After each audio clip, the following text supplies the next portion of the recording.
Hello and welcome to the first rest of season top 150 show of the 2022 NFL year. My name is Adam Levitan. Each and every Wednesday on this show, I'll be joined by the virgins you know and love, Mike Leone and Mark Dankenbring. Leone, how's it going? It's going pretty well.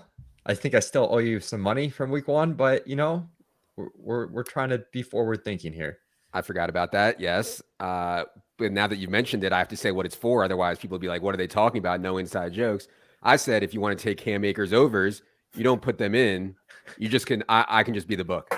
And so I said, I'll just sit on it. You want to take Cam Akers? Let me know, and I'll sit on it. And I did. And guess what? Easy Leone bucks. Mark, how's it going today? It's good. Good first week of season long. It went 8-2 in my 10 leagues, so that was fun. But man, the grind is real. Yesterday, Tuesday, I forgot how long Tuesdays can be. 14 hours at the desk yesterday, and truly grinding. So yeah, we put a lot of heart and soul into these rankings and projections for this upcoming week. So excited to talk about it. Yep, exactly. So each week we do these rest of season top 150 rankings, and as Mark said, we put a ton of work into this. It's useful for trades. It's useful for underdog, rest of season, best ball stuff. It's useful for a lot more. We take this seriously, as Mark said. It's not some BS list that we pull out of our ass. We're working on it from both a math perspective and from a kind of a feel perspective, and that takes obviously a lot of effort. You can get access to our full top 150 rest of season list if you're subscribed to DraftKit Pro or to our in-season package. All right, start at the top here, boys, because we might have to delete some TikTok accounts and we might have to delete some Instagram accounts, because I thought that it was definitely right to have McCaffrey ahead of Jonathan Taylor, number one overall. A large part of that, however, was based on JT's somewhat limited pass game role. Now, I think we did allow for that role to expand. Just because JT hasn't been used as a big-time pass catcher before doesn't mean he won't be going forward, but we know Nyheim Hines is there. In week one, Jonathan Taylor, they trailed this whole game, the Colts did to the Texans. And they still use Jonathan Taylor a ton. They still use him a ton in the pass game. Now, the game never really got completely away from them. I think the most they were ever down was 17 points. But still, it was a really good sign. And so we're certainly not giving up on Christian McCaffrey. I think there's some warning signs on him. But, Leone, I'll let you go first on Taylor versus CMC. And more importantly than, I guess, Taylor being number one or Taylor number two, is what is your outlook on CMC? Are you concerned after seeing week one? I'm a little bit concerned. I know a lot of people asked me over the offseason about his targets with Baker Mayfield not, throwing to running backs quite as frequently. And my take had always been, Christian McCaffrey is going to earn targets no matter what. And then week one comes and I believe he had 4 targets total, which was definitely disappointing. I'm not in panic mode by any means. Another weird thing, Carolina only ran 50 plays in this game, which is really, really low. I mean, almost every team in the NFL is going to average 60 plays unless you're Seattle this season. So when that comes up, naturally, his numbers are just going to look better because the team's running more plays. So I still think he has that really high-end upside. It's only 1 week, so I'm not panicking, but there's just enough there in terms of the doubt on CMC's pass catching and then the positivity on JT's pass catching that it's worth flipping them. Right. So we have Jonathan Taylor 1 now. The one thing on Christian McCaffrey is that Matt Rule seems committed or seems to understand that you throw the ball to win typically in the NFL, and especially with their personnel, I think. And so that's good for Christian McCaffrey, good for DJ Moore, who we can talk about in a second here. Another round one topic I wanted to get to, Mark, is this Austin Ekeler stuff. So I believe we had Austin Ekeler 5th overall in most of our rankings, either 5th or 6th overall in most of our rankings, maybe as high as 4 in some, where Austin Ekeler was. We have him 8th now, and he set a really low snap share. Now, there's a lot going on here because they're on a short week. They have a huge game against the Chiefs. They were pretty much in control of that game against the Raiders. They never really blew them out, but they were in control of the game. But still, it makes me a little queasy that Austin Ekeler only played, I believe, 49% of the snaps, and they used both Sony Michel and Josh Kelly. Mark, what do you think about Austin Ekeler and how he compares now to Saquon? I'm sure a lot of people now have Saquon ahead of Ekeler. We have Ekeler 8 and Saquon 9. Yeah, I'm personally not too worried about Ekeler. Overall, I would be a little bit more worried if I thought his backups had much talent, but Joshua Kelly hasn't shown too much, and Sony Michel continues to bounce around the league as a backup. And just looking at last year, he had his lowest snap share of the season in week 1. It was in the 50 percentile, but still it wasn't elite in like the 60s and 70s until we got further along in the season. He also had 0 targets last week 1 on 47 Justin Herbert attempts, which is, an outlier outcome. And then he caught all 9 of his targets in week 2. So I do think, we should expect to see a big game out of him in Kansas City on Thursday night, especially without Keenan Allen expected to play. And then also I will note, and these rankings are geared towards half PPR. So he was up around 4 or 5 in full PPR, which, I think is still relatively fair just with his pass catching upside.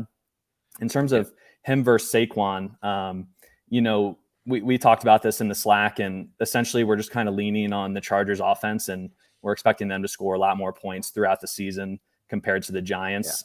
So, it's kind of a flip of a coin there. And if you prefer Saquon over Ekeler, I don't think that's crazy at all, but just kind of leaning in on the Chargers offense here and Eckler's upside. To me, it's systemic risk with the Giants offense, right? Like, I know they won the game. I know they beat the Titans. It was a great comeback win. The Giants have a lot of problems, man. I mean, Kadarius Toney playing 7 snaps. Kenny Golladay cannot get open. They're playing Richie James and David Stills. I thought the offensive line played really well for the Giants, but there's way more systemic risk that, like, the Giants just suck every week. And Austin Ekeler is going to be elevated by his offense. So I like the way we have it one spot apart. There's a bunch of round 2 running backs that I think people are interested in. I was frustrated with my decision to play Aaron Jones over Joe Mixon in cash on Sunday on DraftKings. And obviously it's easy to say in hindsight, but even at the time, it's like, well, who's Aaron Jones' backup? It's AJ Dillon. He's a way bigger threat than Samaje Perine or Chris Evans. And so Joe Mixon was home as a pretty big favorite. I think in hindsight, Mixon was clearly the play. Now, looking back at the results, obviously Joe Mixon was the play. We have Joe Mixon up to 13th. I mean, he set a career high in routes, and I know they ran 100 plays, 96 plays.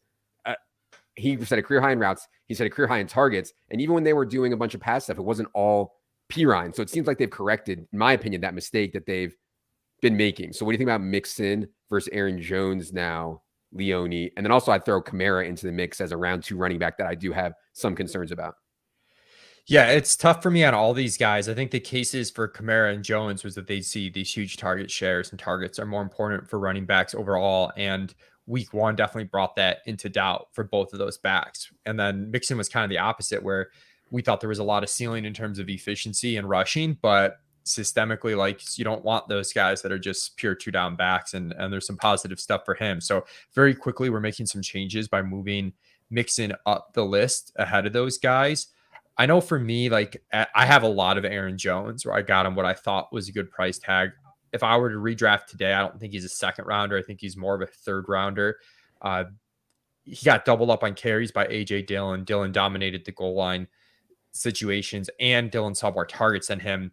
So a lot of that stuff looks really bad. I will say, I do think he just ran bad as well, though. He did play more snaps than AJ Dillon. He ran more routes than AJ Dillon. So I'm still optimistic the overall pass catching is going to be there, but like, Green Bay could also be bad. And even if the pass catching there, we need the touchdowns and the pass catching to be there, not just the pass catching.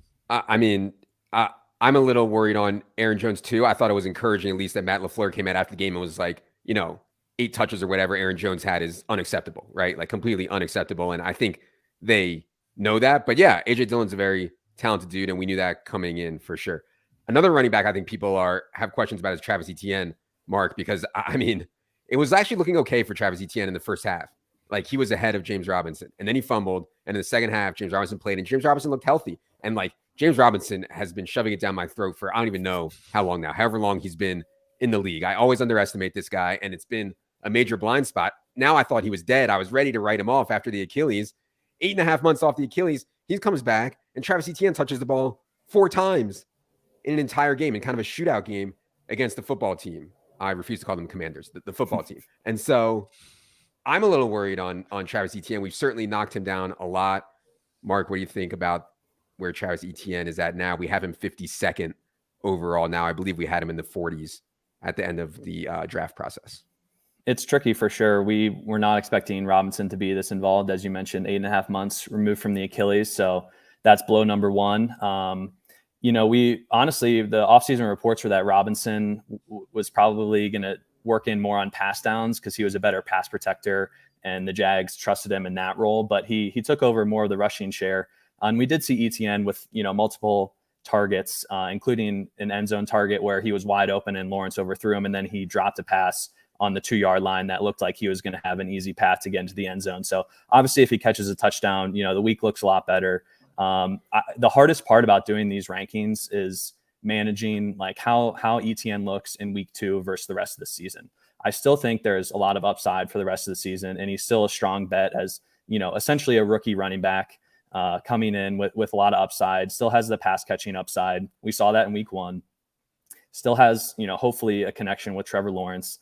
And then Robinson, is still removed from this Achilles, coming back soon. Maybe there's a compensation injury potentially. So, I don't want to panic too much. Certainly it's not great for like the week 2 outlook on him, but I think rest of the season, he's still in high upside play. And where we have him now, is kind of where we put Breece Hall coming into the season. I don't think it's too different of a bet than Breece Hall. So, I'm still holding out some optimism, and I think there's going to be good weeks for him. But obviously the volume wasn't quite where we wanted it to be in week 1. I mean, look, it's a long season. Just like we didn't want to overrate week 1, we don't want to overrate week 2. But I'm not a guy that says like, oh, week 1 doesn't matter. It's irrelevant. I mean, we learned more in week 1 than we learned in the entire offseason. So I'm a little concerned on Travis Etienne, but it's a long season, and the Jaguars offense is clearly going to be better. Like playing the Commanders is not without Chase Young is not some tough task. But I thought the offense looked really good, and obviously Christian Kirk can ball as well.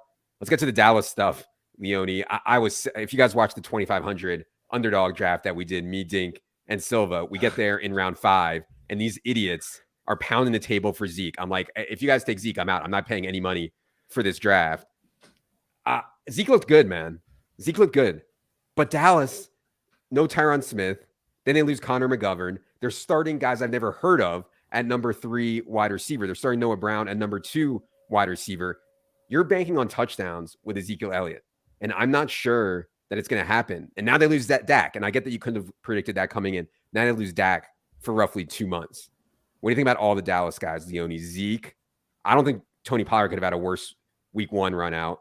Zeke, Lamb, Schultz, and Pollard. What do you think about all of them without Dak now, Leone? I mean, first, you mentioned the underdog draft. I do have to take the time here to note that our main event team that Silva walked out on basically mid-draft had 2 running backs that more than doubled Zeke's score week 1. That team is so good. The zero RB team everybody hated is so good. Yeah. But yeah, man, I'm really nervous about the Dallas situation between the O-line issues and now with Dak, where it's going to be a really rough stretch for a few weeks until Dak comes back. And then even when Dak comes back, the high end upside might not be quite as good as we thought there. I guess on the positive front, like they were still running at a really fast pace. We thought they might slow down given the offensive line issues, but they were running at a really fast pace in that game, even in neutral situations before, it kind of got out of hand. So that's a positive thing. But Zeke is really, like, the whole thesis of Zeke is basically the offense is going to be really good and he's going to just compile enough statistics as a result of the offense. And then you start to take that away from him and it's a huge issue. For CeeDee Lamb, you still see kind of that huge end of season upside because of the target share that he commanded week 1. It didn't work out well against a tough Tampa Bay defense, but I'm much more likely to buy low on CD, whereas Zeke, I'd almost, view him as a sell low before the value even drops further. Yeah. I'm worried about Tony Pollard. I think I'd personally probably have Tony Pollard a little bit lower here. He got humiliated in pass protection. I mean, absolutely humiliated. And that's going to be an even bigger concern with the offensive line injuries. And then also, I'm just outlier. He's going to be an outlier. He's going to be on the field. He's going to be in the slot. He's going to be wide. They desperately needed Tony Pollard out there slot and wide in that game. They were losing, and they didn't do it. And they didn't do it still. So I have major concerns on Tony Pollard. Yeah, we're on year 3 of people saying that, like, oh, Pollard's better than Zeke, so he's going to play more. Yeah, he's not, and I liked Pollard. I was huge on Pollard coming into this season. But again, Pollard's case was Zeke's to an extent too. It was the offense is going to be so good that he has this huge contingent value. Now we take away some of that contingent value because even if Zeke goes down, the offense might not provide as many high value touches to the running back position as we thought. Yeah, see, for me, it's not even that the offense was going to be real good. It was that Tony Pollard was going to get 8 to 10 base carries, and he was also going to get 4 to 5 targets, like regardless of Zeke, but that's just clearly not in the cards. And now it's not going to be efficient anyways. So yeah, not great on Pollard for me. Let's go to the Rams situation. We mentioned the Akers thing off the top. I'm mostly joking. I thought that at worst it would be 50-50 between Akers and D Hendo. I did not think in a million years that Akers would actually be behind Darrell Henderson, and I think he actually would have been behind Kieran Williams. Also, now Kieran Williams was in place on IR. But yeah, I mean, Cam Akers just looks like a disaster out there. We've dropped him a ton. I don't think it's an overreaction. We now have Darrell Henderson 48th overall and Cam Akers 110th. And then I think people also want to know about Allen Robinson, because Allen Robinson was someone that I don't know, we were kind of meh on. I think, we might have been slightly high on him, but yeah, there were other running wide receivers in that range I was kind of taking. I still liked Allen Robinson though. Certainly concerning week 1. Mark, what do you think about all the Rams stuff? Yeah, I'm purely viewing Cam Akers as a handcuff at this point to Darrell Henderson. Henderson's workload was elite in week 1, 82% of snaps, 81% of rushing attempts, and 78% of the routes. That's courtesy of Dwayne McFarland in his utilization report, which is, a key fantasy article each week. But overall, yeah, I mean, I'm loving Darrell Henderson, especially in week 2. And just as the season goes along, I think, Kyron Williams going to the IR really helps his floor and upside case. We saw this exact scenario. What's going to happen if it's Henderson and Akers in week 1? I expect it to play out somewhat similarly. When Akers got out there, it's not like he played well, and McVay kind of talked him down a bit in the presser. So yeah, I'm dancing for any teams I have Henderson on, and definitely going to start him as an RB2 moving forward. In terms of Allen Robinson, I think that was just a down game overall from the Rams offense, and everything was just so concentrated on Cooper Kupp. I would expect Robinson to have, bounce back and still be a solid wide receiver 2 or 3 moving forward. The pass protection was a concern for the Rams for sure, but the Bills are a great defense. They're our number 1 fantasy defense. They're projected to be one of the best defenses in the league. So I don't think, we should overreact to 1 week there for Allen Robinson. Certainly it was a dud, but I'm expecting a lot better moving forward. Yeah, I mean, there's a lot of stuff out there. Allen Robinson is much better against man than zone, et cetera, et cetera. That's one excuse. Another excuse is that they had to get the ball out quickly. Stafford was under pressure so much, but I mean, everything is schemed for Cooper Kupp. Like they just trying to get Cooper Kupp open. So I think there's some concern on Allen Robinson. Certainly don't want to panic. All right. The most controversial player of the preseason was Treylon Burks. I think we nailed it, man. We got a lot wrong, but I actually think we nailed Treylon Burks. He's not going to be a factor in week 1. You can't start him in week 1. You might not be able to start him in week 2, but eventually Treylon Burks is going to play a ton, because you can't start 30-year-old Robert Woods off an ACL, Nick Westbrook-Akine, and Kyle Phillips and expect to have any type of passing game. Now, Titans could be bad, man. We could see Malik Willis out there. Ryan Tannehill is no lock to be on this team next year. I think they need to see what they have in Malik Willis. Now, this is not going to happen anytime soon, but if it gets to week 12 and they're 4-8 or something like that, I think we could see Malik Willis, and that's not great. That's great for Malik Willis. That's not great for Treylon Burks. So, Leone, I understand Treylon Burks played a good game in week 1. I don't think anybody who was following ETR knew not to start him, but go ahead on your Treylon Burks. Well, I felt like you were ramping me up, and then you threw in the Malik Willis sort of pessimism there. But yeah, the Willis thing is scary, because the whole thesis of Burks is that he's going to be dominant down the stretch. And then if it's Willis instead of Tannehill, that's a big risk. On the plus side, like you said, we didn't expect him to play a ton. What we wanted to see was him to make a difference when he was out there. And he goes 3 for 55 on 5 targets on just 13 routes, whereas that's 4.23 yards per route run. All the other Tennessee wide receivers combined for 14 targets on 72 routes. So he was efficient out there. He was commanding targets while he was out there. That's exactly what we wanted to see to make him a hold. If you are in 2 quarterback leagues and you've got a big bench, stashing someone like Malik Willis does make sense, though, down the stretch, just because he will immediately be like a top 10 fantasy quarterback purely on rushing stuff. 100%. Speaking of concerns, Najee Harris, I meant to hit on this when we were in the first time. We've dropped Najee Harris pretty far. We were already way lower than market on Najee Harris. We have him down to 23rd now. Obviously, he was very inefficient with that woeful offensive line. He has this Liz Frank thing, which normally I only hear about Liz Franks if they're broken. I don't hear about Liz Frank that, it's fine. He played in the last preseason game and, he tweaked it a little bit in week 1. He's fine. I don't know, man. It's weird on that. And so I think Jaylen Warren belongs on teams in season long, assuming you have any reasonable bench. And I'd be trying to sell Najee, although, Mark, I don't think anybody's buying Najee. I don't know what the market is out there for Najee right now. It'd be tough to sell him low after someone spent a first or second round pick on him. So what do you think about Najee's outlook the rest of the way? It's tough. I think at this point, you're hoping that Najee plays week 2, kind of makes it through the game, and then maybe he scores another touchdown and you can dump him. I've certainly, he's kind of one of my 0% guys. I have no shares of Najee. I think we made a pretty strong case for that this offseason. So, at this point, I'm still off of him. It didn't look good in week 1. Not excited about Trubisky leading this offense, with a poor offensive line I just think there's, more talent in the receivers, and I'd rather take a shot on those guys. So yeah, I'm pretty off Najee, and I'm stashing Jaylen Warren, as you said, in leagues where I have a deep enough bench. 2 guys, Leone, whose usage was really disappointing. Dameon Pierce, number 1, and Kadarius Toney, number 2. I was genuinely shocked by both. I thought Dameon Pierce was just a lock to be the base back. I couldn't believe that they were giving Rex Burkhead base carries with a lead. I just couldn't believe it. Just totally shocked. The second one wasn't as shocking. If you read Silva's matchups, you knew that Kadarius Toney was likely the number 4 wide receiver for the Giants. So we were on that. I luckily didn't play any Toney in DFS at all, and I definitely would have if not for that report. So shout out to Ronan and shout out to Silva on that.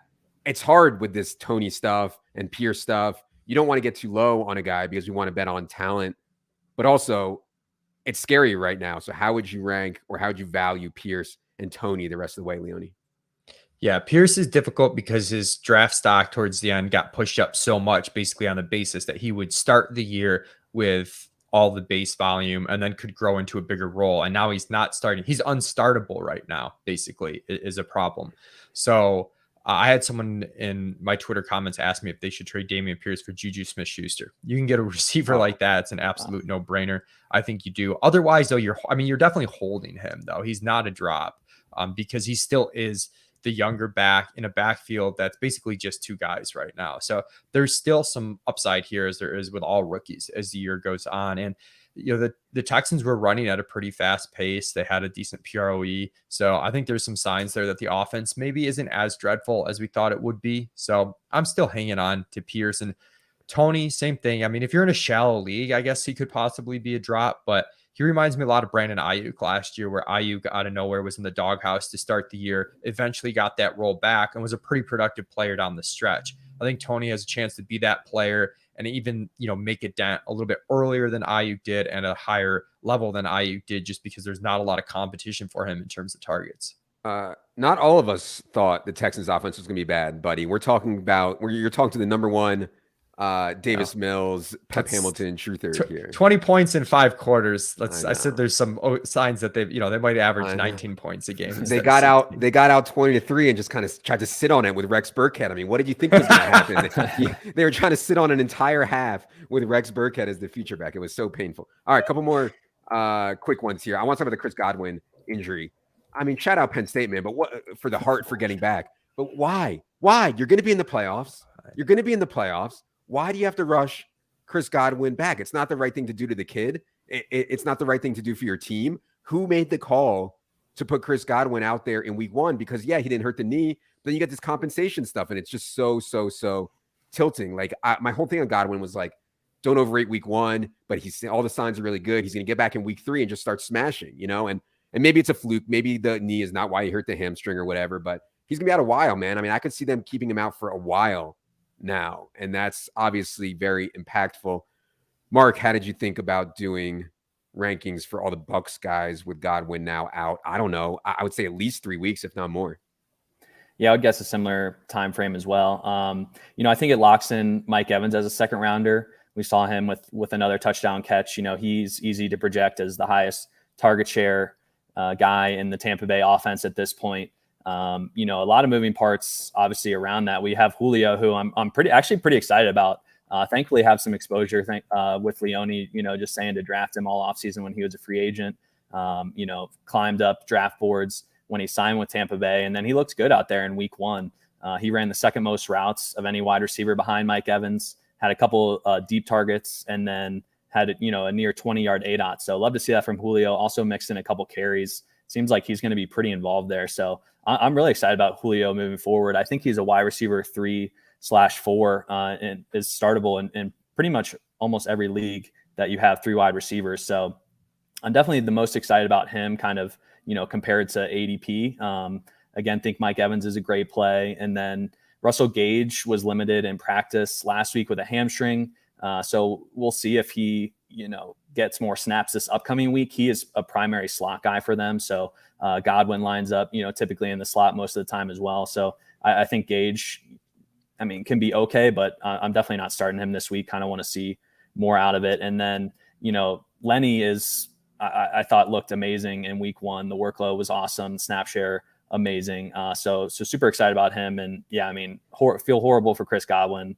Just such a bummer to see him go down, but definitely wheels up for the rest of the Bucs. I thought Julio looked really good, and I thought Rachaad White looked really good, especially with Keyshawn Vaughn being a healthy scratch and Gio Bernard playing 0 offensive snaps. Rachaad White is one of my favorite players to have on the bench right now for the rest of the season. Last one I want to ask you about, Leone, is the San Francisco stuff. I'm sure there's a lot of people out there considering how much to bid on Jeff Wilson. What should they do with TDP? Obviously, we know that Eli Mitchell is out for at least 2 months.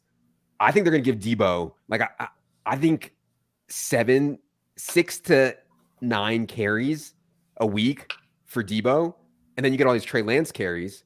And then we think that Jeff Wilson's going to be the feature back. Now, I think that's the case, but I don't know for sure whether I would spend 70 out of my 100 FAB on Jeff Wilson or 2 out of my 100 on TDP. I think that's an interesting conversation. Leone, what do you think about all the San Francisco stuff? And also they had an ugly loss, obviously, to the Bears in week 1. Yeah, and it's hard to put too much stock into the week 1 stuff because the field was an absolute disaster and the weather was a problem there. Both the Bears and the Niners were dead last in PROE for the week, and clearly the environment had a lot to do with that. I struggle with Wilson. We have seen him in the past pretty consistently be the workhorse back when he's been the starting running back. Mark has showed us his lines, and it's around 17 carries each of those weeks. So it's a pretty huge workload. The concern is you remove some of the targets he was getting because this team's not going to throw as much as teams he's played on in the past with San Francisco. And you remove some of the carries because of the Debo Lance stuff you mentioned. And I think he's a good but not amazing ad. I would almost rather, spend less money and get Tyrion Davis-Price for free and just kind of see how that situation plays out. There might be a little bit more long-term upside on efficiency with TDP over Jeff Wilson. Obviously, Wilson's a clear priority now, but yeah, if it comes down to getting TDP for basically free in your league versus spending almost all your fab on Jeff Wilson, I'd go the TDP route. If you're in a league with waivers, and I'm still in some of these leagues where it's not FAAB, it's whoever has number 1 waiver priority. If I had the number 1 waiver priority, I think I would use it on Jeff Wilson. Yeah, right. He's still the top waiver priority. Agreed. Right. But sometimes I would hold it and wait for a better spot. Maybe in week 2 or week 3, I'll find someone better to use number 1 waiver priority on. I think I would use this one on Jeff Wilson. Do you guys agree? I think that's correct. Okay. All right. This was fun. Remember, you can see and read the entire top 150. We had we have a question in chat about rank change column. Rank change is week to week. So it's not it's all zeros right now because there's no change. This is the first rest of season top 150. Next week, you'll be able to see the rank change column there. Again, if you have the in-season package, aka the DFS package, you can see this rest of season top 150. If you have DraftKit Pro, you can see the rest of season top 150. We'll be here every Wednesday to talk about some of the changes that we have made. Hope you guys found this helpful. For Mark, for Leone, I am Adam. Good luck, everybody.